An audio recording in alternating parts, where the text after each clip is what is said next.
This podcast has mature language, not intended for underage viewers. Street cred sports. Street cred sports. I'm crossing over. I'm Euro stepping. Hello, this is Keenan of Street Cred Sports Training, and welcome to another episode of Time to Ball. We are on episode 49. We on there. We moving. We chugging. We are chugging. Hopefully you guys are enjoying your Christmas shopping and the weather fluctuating. You know, it starts to get a little cooler, windy. Hadn't had any snow. I hope we don't have any. I don't want snow personally. But, you know, others love it, you know, the white Christmas and all of that stuff. Y'all can have that. Just give me mild temperatures and I'm good. All right, so I hope everybody's doing well. Almost at the end of the year. I mean, it is coming up. This year has truly flown by, and New Year is upon us. So let's get into it right now. So let me start with things on my mind. I had other stuff, but, you know, after last night, I needed to speak on this. It was Draymond Green gets ejected. He gets ejected last night against Phoenix. He does a 360 spin. He says to sell a call, and he hits Nurkic. No, Joseph Nurkic. I think that's how you pronounce his name. I'm sorry, man, if I've never really practiced saying his name, but the center for the Phoenix Sun, he whacks him across the face, and obviously he falls. You know, sells it more than anything, because I can't imagine, you know, you getting hit or slapped like that and falling to the ground. So, you know, you take the punch, you kind of look at him, but he sold it because he wanted to show the severity, and he should. You know, that's kind of the way the NBA has turned into, with players making sure that the call is made. You know, and Dre has a history. And a while back, Dre said he doesn't understand why they're using what he's done in the past to to predict or to punish him for, you know, current transactions. Transgressions. So the way it works, Dre, is if you go to court and you're in court for something and you have a history of stuff, prosecutors are usually able to bring up that history as it pertains to what you're being charged with. You know, they defense attorneys will try to fight it, but if it has something to do with what, you know, you're doing and it shows a pattern, they're going to bring it up. So every time you do something, they're going to bring up what you did. Now, they're looking at how many games. For some reason, I got between 15 and 25 games. Because I think everybody's tired. We're tired of Draymond. I mean, I love the guy. I mean, I love his energy, the way he plays as far as, you know, defense, locking in on offense, being able to move the ball, you know, the ball IQ stuff. But man, it's that other stuff that he's continued to do. And here's what I've always tried to say to people, you know, when it's like, oh, well, they're just picking on me, or, oh, this team didn't like me, so I moved to that team. If you've moved to 4 different teams, and in those 4 different teams, you get the same result, the one thing that is constant in those 4 teams is you. If you keep getting technicals and ejections for hitting people, for, you know, kicking people, those type of things, the one thing that's constant is you. This isn't as if him and one other player in the NBA, they have such bad blood and history between them. Whenever he plays this player, this is what happens, right? He's done it with multiple players. So that's who he is. He needs to accept that he's a dirty player. I hate to say it. I hate to use that word. He's a dirty player, and he you can't get mad if that's what you're doing. If you're gonna get caught, accept it. He's trying to minimize it. Now, do I think he meant to hit him? Part of me thinks he was just flailing his arms, and maybe didn't contemplate that he did a full 360 spin kick, and he actually made contact. But the fact that he made contact is just, that's who you are.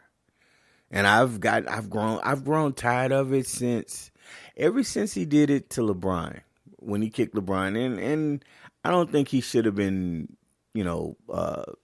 kicked out and suspended for a game, because LeBron had a lot to do with that. So they didn't take anything, all that stuff, for consideration.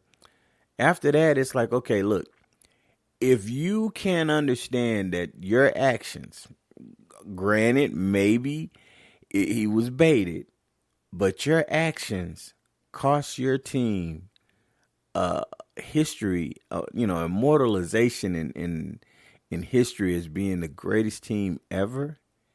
If that didn't help him to say, man, I got to change, ain't nothing gonna change it. And your boys are gonna ride for you. You have a person on your team that has, they just kind of out there. You have to kind of ring them in. You ride for them. But everybody has a point where you just get tired of it.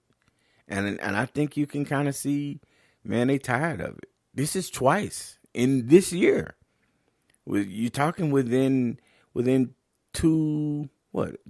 just over 3 months since the season, a little over 3 months since the season. No, a little under 3 months, because the first official game was like the 24th of October. So right around 3 months, you've had 2 ejections for stuff. First one was 5 games. This one's going to be. I'll be shocked if it was less than 15 games. But if they give him less than 15 games, that's cool. I think I posted last night that I think he got his money and he done checked out. He got his new contract and checked out. I can't see how it continues, because it's been a thing for the longest. It really has. And he's not going to stop who he is. And if anything, I can respect the fact that is who you are. But just because that is who you are, you're that guy, doesn't mean I have to deal with it. So, he'll if he gets traded, or he finishes this year and he's able to leave, I can tell the team's going to take that. They'll try to take him on, because they'll say, hey, well, we got stuff in place to try to help him out. He might be to where, hey, you know what, I need to redeem myself and show that I wasn't that guy, maybe. But I think that's who he is. So I think he's on his, I hate to say it, but to me, I think he's on his way out of the league, in the next two years, if that. Because I can't see that going on for much longer if people get tired of it. So that was that. Now, on to the bigger picture with that. I've been saying this for past 3 years. The Warriors were so arrogant in how they attained their championships. The first one, the strength in numbers, they win it. They come out, hey, we are light years ahead of everybody, right? So then when they get KD, they go away from the model that allowed them to be who they were for 2 years. Then they figured, okay, we're going to take a down year, which is what they did. And then they were able to kind of string together that same kind of look. But by then, other teams have caught up. Other teams have really great shooters and ball movement, and they kind of understood how to guard them. And they didn't make the changes necessary. They got some young talent. They didn't address their big position. Kevin Looney as good as he is with rebounding offensively and giving the guy second chances, shots, he's not a threat, or he hasn't been a threat, that you can throw the ball to in the post and get a bucket. Now, that's usually not how Golden State operates. But the year they won, when they had Bogut, Bogut could get you a bucket. He was skilled enough to do it. I'm not saying you got to have that guy. Wiseman, I thought, gave them length and could have really helped fulfill that. But they got rid of him, and now they just ride these guys. They ride the guys. And Chuck says it all the time, and I hate it because I know he hates Golden State. He doesn't hate the players. He hates the fan base, right? And he's always talking about it. So he's rooting against them, not from a professional analyst, but because he hates the fan base. And he says it. I hate him. So he's taking great joy in it, and it bothers me that he's taking great joy in it. But I can watch him play, but it's almost the same script. If Steph isn't scoring 30, 40 points, they're probably not going to win. They might make it look interesting. Clay's struggling, and Clay, to me, he might have to come to terms with, he needs to take it a notch back and maybe come off the bench. Let that young guy get in, or take a lesser role with not taking as many shots, because he's not making them right now. And it's not like he's struggling as far as getting shots. He's getting good looks. It's not there right now. And you have enough of a sample size to where it's like, okay, you know what? It's something going on, and it's confidence. It's confidence. The man's one of the greatest shooters in the world. So you can kind of sense that he's down because he wants to be the Clay of old. But they have to change something. And I think it's something with the rotation, with his unwavering trust of his players, and that's what's hurting them as a team right now. So if they don't make changes, substantial changes, everything gets blown up this year. I used to think, I thought when they got Wiseman that they were going to be able to take another run with everything, especially after they won the championship.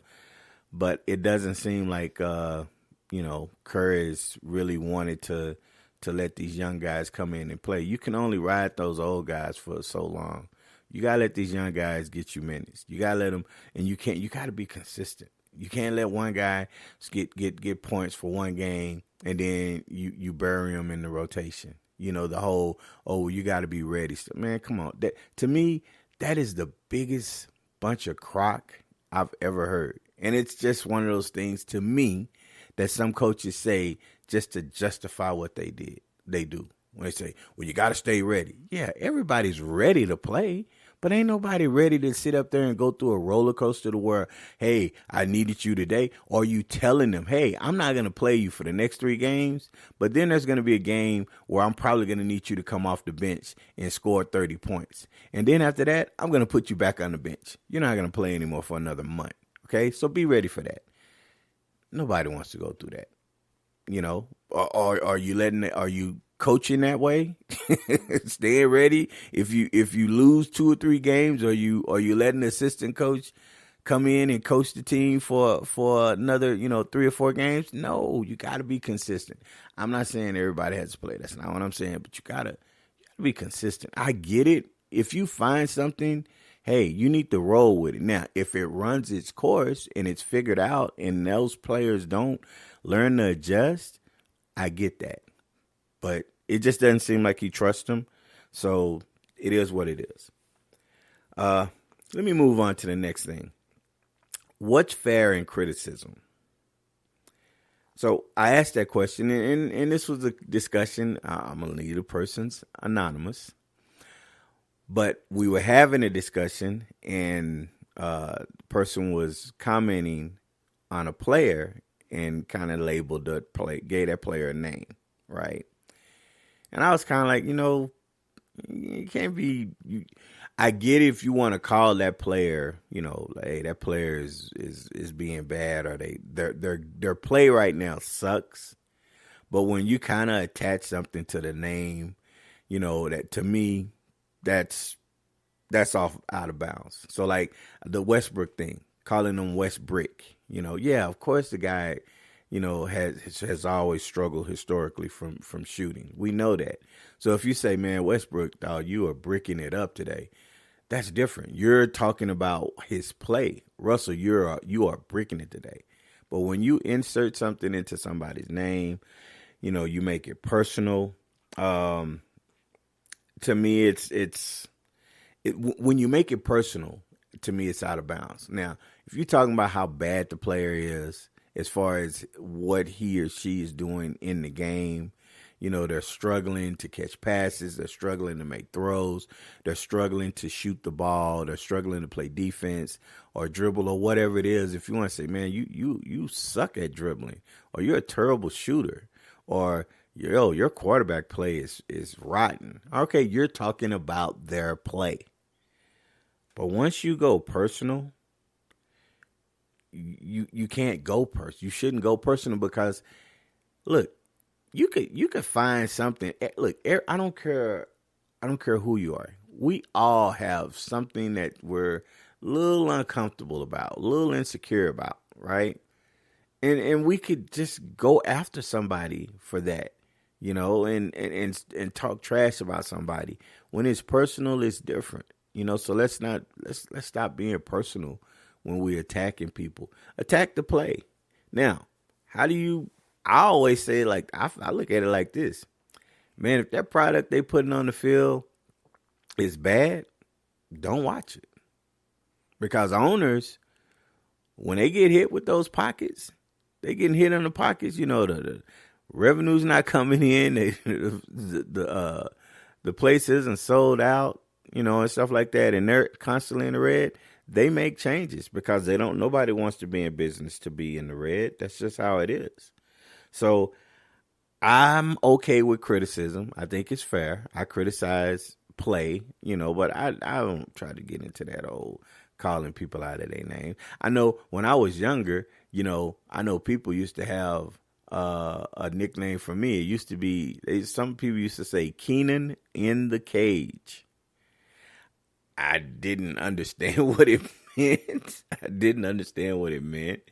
But that was a nickname. So, I mean, it didn't really bother me because it didn't bother me. So it wasn't that big of a deal. I was just kind of curious, like, why, what is that? Like, why Keenan in the cage? Okay. All right. Well, so in any case, you're going to have criticism. I just think you need to keep it focused on that. Stop attacking people personal. Definitely stop going after people's family, livelihood, and stuff like that. I mean, not necessarily livelihood, but stop attacking people's family and stuff especially if they're out with their family. That's not cool. Next, I want to talk about Patrick Mahomes.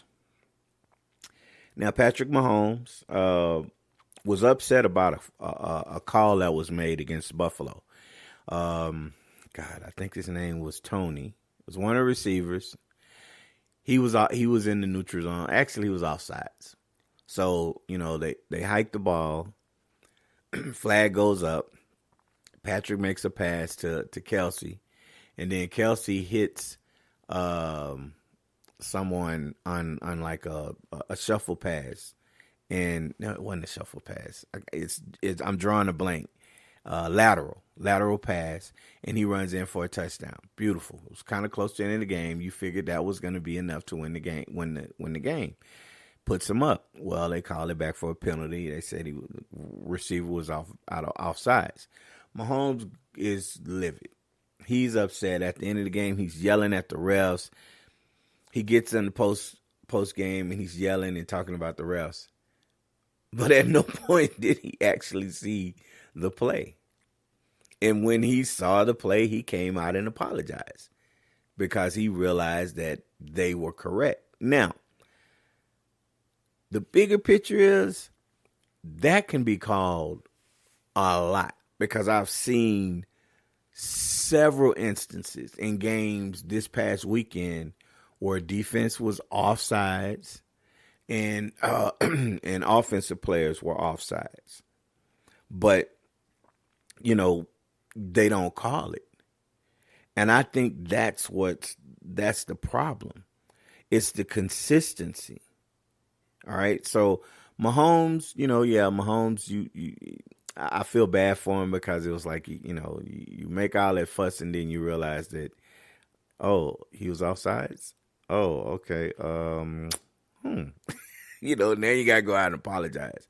But in the heat of the moment, everybody's yelling and you kind of get that feel that, maybe they were just trying to make that call. But we got to do better with yelling out with stuff, especially if we hadn't seen the replay to show that it was a correct call. Now, I'm jumping into the next point, but it's on that point, which is the ref crew.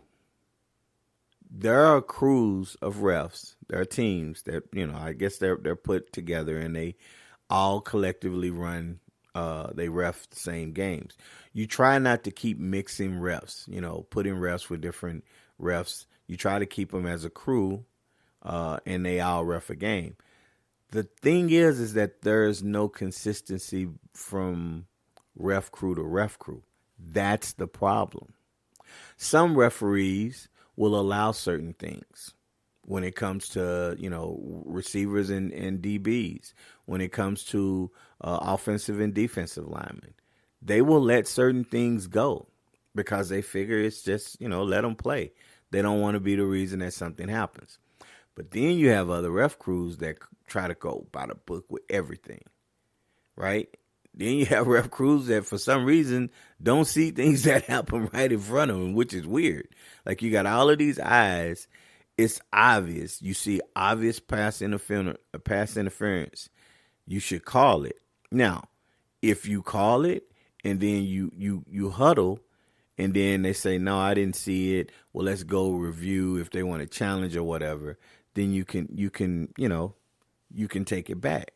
But to not call stuff that is just, when I say obvious, like if you see the play before and it's mild contact and you call it, how can you not see this one where you're in this, it's almost same position. It's not like you're out of position and you don't call it. So the consistency is what needs to change. And unfortunately it won't because refereeing is subjective.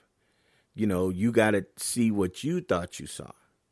Might not be what somebody else saw. I mean, if this was robots calling the games, you'd probably be consistent across the board because they're going to call it the same way. They're going to see everything the same way. They're in sync.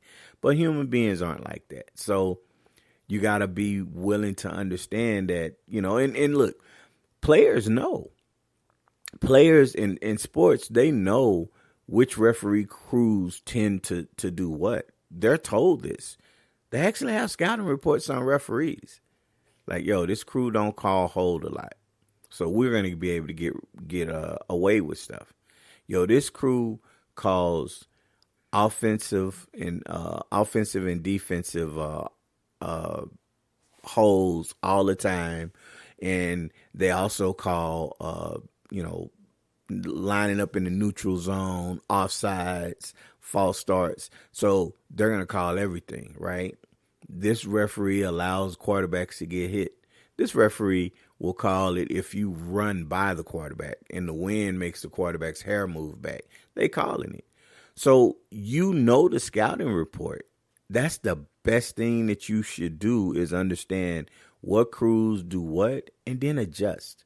That's how you have to do it because these referees are going to be who they are unless they're robots, which they're not.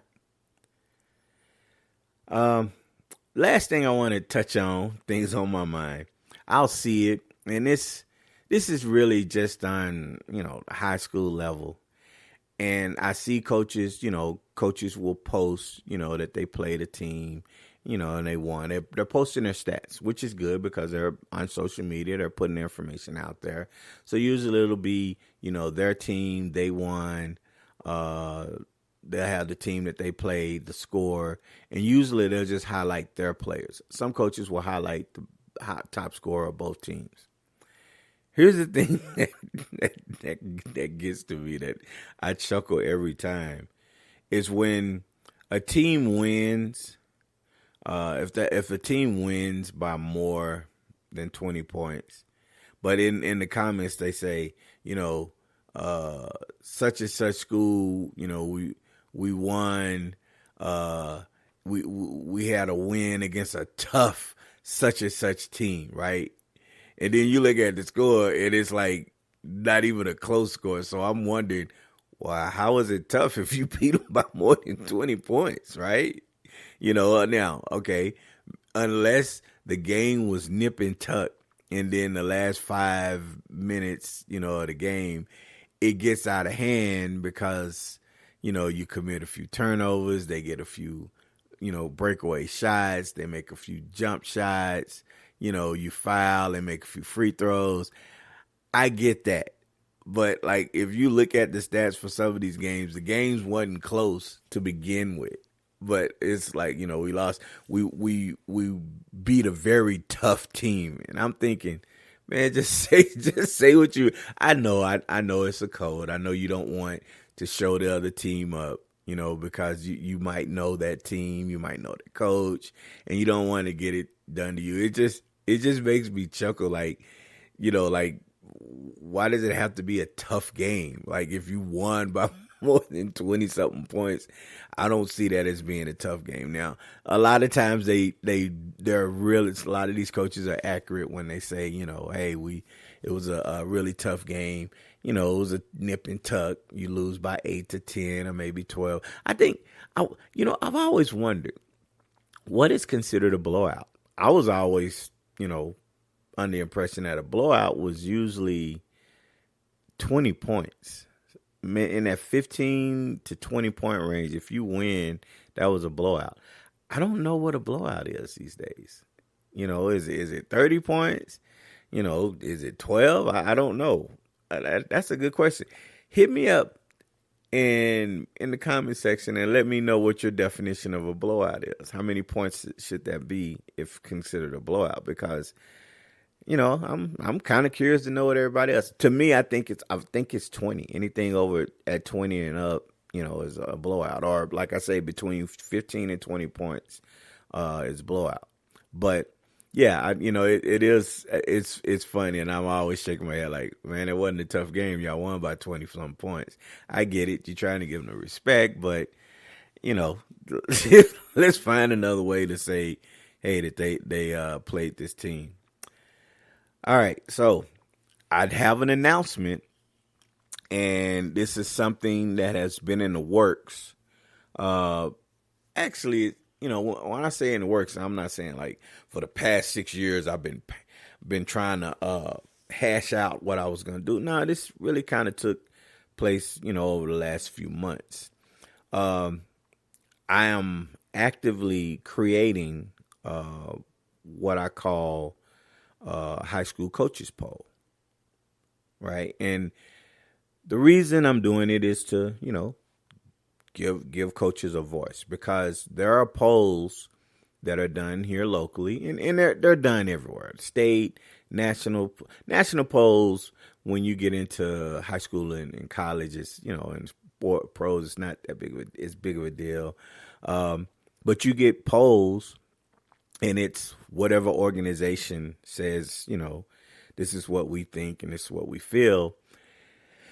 The question I always have is, well, are you actively seeing all of the games? Are you getting film and sitting and watching all of these teams play?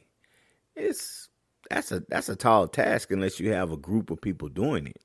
So then you put, you base it on records, or you just put it out there. Then you have some teams that you have in there that probably shouldn't be in there. And that's when it starts to look like it's kind of being biased, but then you have the people who read it and say, hey, well, this team beat that team, they should be higher. And I don't think they understand how polls work. So I have an algorithm that I'm going to use, and coaches have started reaching out and sending me information or their polls, and I'm going to put it into the algorithm, and I'm going to put it out there. And I everybody that I've talked to on coaches and stuff really like the idea. A lot of them seem to be excited because This is coming from them. Now, is everybody going to have, the same top 10? Absolutely. When you do it, you have to have a process in which you do it. And I think this process is going to be fair. It's not me picking the teams. It's not me saying, hey, this is who I think. No, I'm taking the information, I'm plugging it into these numbers, and then it's going to spit it out.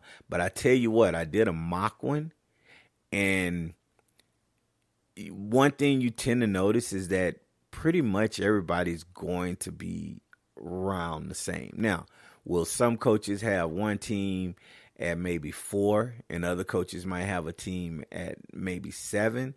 I mean, yeah, that could happen.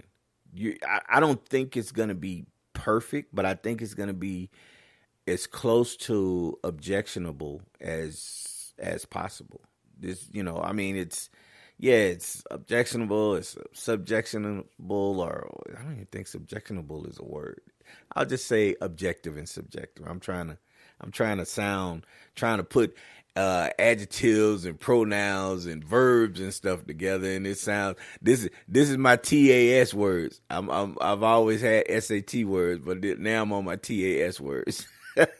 But you try to be objective and subjective, and what's right.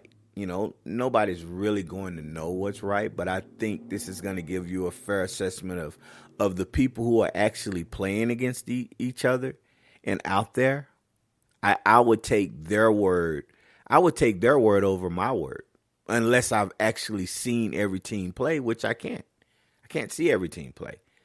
So if I just put out something and say, this is my poll, yeah, anybody can put out something that says it's their poll.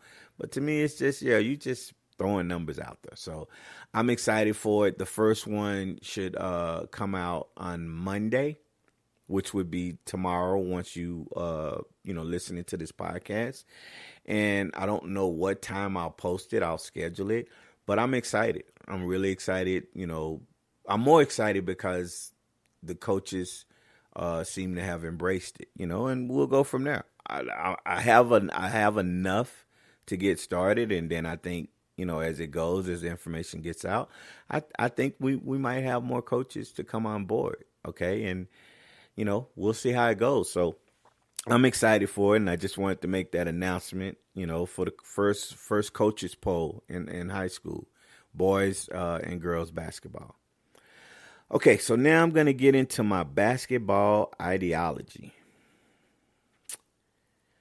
All right, so the first thing I'm gonna talk about is overhand or underhand layups. Now, I think I've touched on it before. I'm only touching on it again because I, was doing a training and the client was, doing this thing where they go up and they have the ball underhand, but as they're going, they turn the hand and going from an underhand to overhand layup as they're going up, and they create this weird spin. And then if they go underhand, they don't have the strength to get it up there. And then when they go overhand, they shoot too hard. So, the kid's like, well, should I go underhand or should I go overhand? I said, look, especially with your weak hand, you should always go overhand because you need the strength to get the ball up. All right. Now, if you have the strength to get the shot up underhand, then you can go underhand, and you have to be taught how to not bring the ball down below your waist and then go up. You have to be taught once you bounce it and as you're going into your upward motion, that ball needs to be around your chest as you're going up. Okay. As you're shooting it, you need the biggest thing is the target. You got to have your target that you're shooting for. And, I always explain to the kids where the target should be to help them guide themselves to shooting. And it, more times than not, their percentage is really high. Make out of 10, they're usually making 7 to 10 free layups if they have the strength to do it one way, and if they're not comfortable shooting it the other way. Now, what determines it? And what I've explained to kids is that, look, you can do both in all types of situations. I said, now, going overhand, when you shoot an overhand layup, and it's almost like the ball is on top, your hand is underneath, but it's almost like you're shooting it like a jump shot when you shoot it up, right? So when you shoot this motion, you typically have to be a little closer to the rim because it's more of an upward motion, right? Both of them are, but this when your body's tighter to itself. So you don't create the distance when you're shooting this type of layup. So what I explain to kids is, you have to understand the situation. If you're on a fast break and there's a defender that's so much taller and athletic, when you shoot that overhand layup, you're going to be almost, at the rim going up. You make yourself small. It allows that defender enough space to jump up and block that shot. If you go underhand, you can often use, you can stretch yourself out, make yourself a lot longer, and give yourself time to create the space when you're going up. Now, there are just some excellent defenders that it doesn't matter. They know how to time it and stuff, and then you have to do other stuff, which, is for a different discussion. But overhand and underhand is always based on the person shooting the layups. And that's what I tell them. You can become a really good overhand, person shooting layups in any situation. You can do underhand in any situation. I think there should always be a combination. There should be sometimes where you shoot underhand and sometimes where you shoot overhand, right? You want to have the two because some are harder than others in certain instances, right? So overhand and underhand layups, you have to practice them.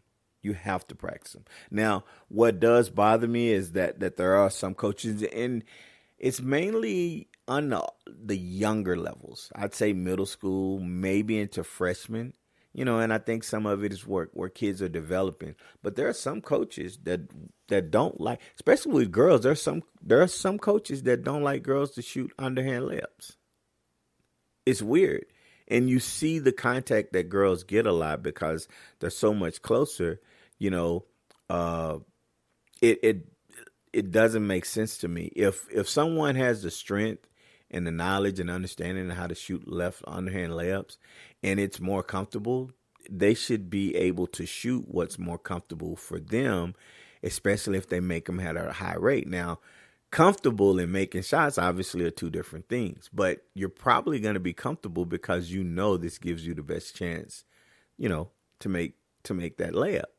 So it's always been a weird thing, and I think the first time I heard that a coach told a player that, it really baffled me.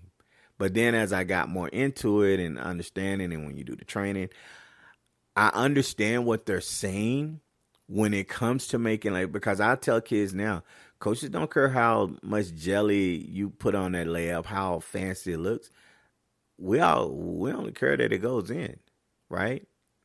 But to tell a kid, no, you only are going to shoot this type of layup, you're handcuffing that development of that kid. If that kid can get to where, he or she can explore and find an easier way to make the same amount of layups, you should allow that. That's just how I feel. And, there's going to be some people say, oh, no, you're wrong. It has to be. That's fine. But I tell you what, on the highest level, you're not telling somebody how to make a layup. And I get it. Yeah, they're pros, but they were once young and playing and experiencing and understanding. So if it worked for them at some point when at their younger ages, why can't it work for kids now that are younger? So that's what I feel about that. Next, I want to talk about is, how do I put it? Okay, so it's kind of blending some other topics that I've spoken on in the past, but I've always tried to tell parents, if there's an issue with the coach, let the child, talk to the coach. Parents shouldn't be at the office every morning after a bad game trying to complain or calling their coach to complain about what's going on. Let the kids talk with them. Now, there are absolutely some circumstances where the parent needs to go and address it because that's what a parent is for.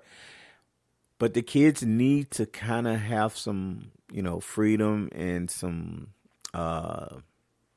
accountability to address their concerns. Now you can guide them, kind of tell them how they should probably approach it.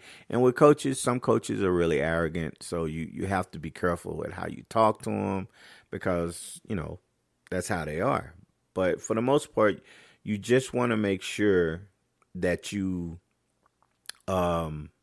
just want to make sure that you're able to figure out what's going on. You don't want to spend the whole season wondering why you're not playing if you strongly feel you can play. I mentioned it on the last podcast where, coaches have, I feel they should be transparent, but most coaches, have their main players, the guys that are going to sub a few here and there, and then their practice players. And when I talk to coaches, they all say the same thing. Yeah, man, we got a ton of practice players because some kids can't perform when the lights come on, when there's a game. Some kids can't perform. And there's no amount of training that's going to help those kids. Unfortunately, those kids have to learn to just be better and not, be scared and just play. And there are all kinds of things that go into that, yeah. But sometimes you can just tell that you have some kids that they're just not going to be able to perform. It's a little bit too much for them, right? But you got to let that kid talk to their coach to find out. Because that coach probably going to tell them, look, man, every time you get in the game, and I'm going to show you start doing this. You get nervous, you get fidgety, you make a bad pass, you come back and then you make a foul. I can't have that. We gotta do better. If you can't handle this pressure, I can't have you on the court, right? But you want it to come from them, not because mom or dad is looking at the game and they're upset and they see that the other players are making mistakes and they play, but your child makes a mistake and comes out. It's different, but it has to be looked at. But that player has come. I think a lot of times these players actually know. And they don't want to come to terms with it. But you usually know if you're struggling, why you're struggling. Well, maybe not why, but you usually know if you're struggling, and you're usually like, man, when they trap me, I just freak out, and I don't know what to do.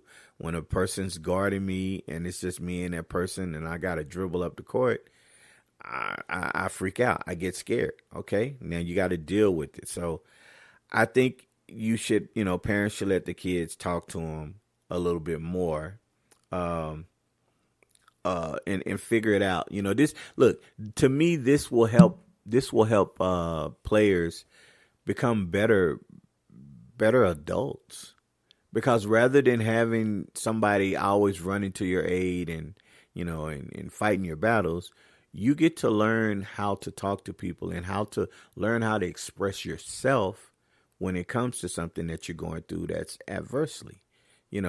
I mean, you can't call your mama or your daddy if you get written up for your job. You can't, I need to speak to the supervisor. Yes, how can I help you? Yeah, you wrote my baby up for being late to work, and you shouldn't be doing that. Well, sir, your baby is late to work 3 times a month. And it puts an undue strain on the rest of the team. So that's why I wrote them up. Well, I get all of that, but I don't think you should be writing them up. You're not doing that. So why do it in this space? Again, there are times where as parents you need to speak up for your child. Now, if your child doesn't have those skills to where they can speak up, you can probably try to coach them, but you're going to have to let them know sometimes, I'm not saying you're on your own, but you're going to have to be the one to start this conversation. I'm not going to do it for you. I'll be there to support you and help you through it, but I'm not going to go to the school and sit with the coach and start talking, because it doesn't hold the same weight as what it would be if you did it. right? So, I think that's something that should be talked with players. I try to talk with my players and parents, and I'll tell you what, when this situation has come up, I've basically told them the same thing I'm saying now, or that I just said. And you know what? They come back and the parents and the kids say, you were right. This helped so much. My communication with the coach got, really better, right? I now understand some things. So now I don't have to guess and wonder and stuff. There are things I need to get better at. And, if I can get better at it, it's going to help me. If I can't get better at it, then I know where I stand. That's a great thing because you know where you stand. Knowing where you stand and instead of always guessing and wondering, it's different. So hopefully that helps. Obviously if you have questions, and there's going to be people that disagree because that's the way the world is. Oh no, I'm always going to go speak up for my kid. And I'm not saying you shouldn't, but you need to understand the dynamics of how the world works. One day you're not going to be here. So are you going to have AI voices recorded for every single thing that you're gonna interject into every conversation for your child? I don't know, but you got to figure out something. You got to let them crawl and help them out and let them understand what life is about. So that's gonna be all for today. I hope everybody enjoyed this. I don't know if I mentioned it, but at some point I'm going to be doing. Within the next month, I'm going to be doing a live video podcast. Oh, Lord. Oh, my God. I might have to do it, and I might have to put a mask on or something, because I always feel like this is a face for radio. This face is made for radio. My wife will say, no, it's you look fine. Of course, she's going to be supportive and stuff like that. But, I've done some video stuff before. I used to do a little weekly show with a group of guys, and I love that. So I'm looking forward to the challenge to see if it helps. And, will it change something? I don't know. I mean, if I go video and all of a sudden I have 0 views, that might be a sign. They might be, man, I don't want to look at you. I'd rather just listen to you and talk. I'm gonna put you on, but I'm gonna move the screen so I can't see you. I'll just be able to listen to you. So maybe I have that option. You can go audio and video, or video rather.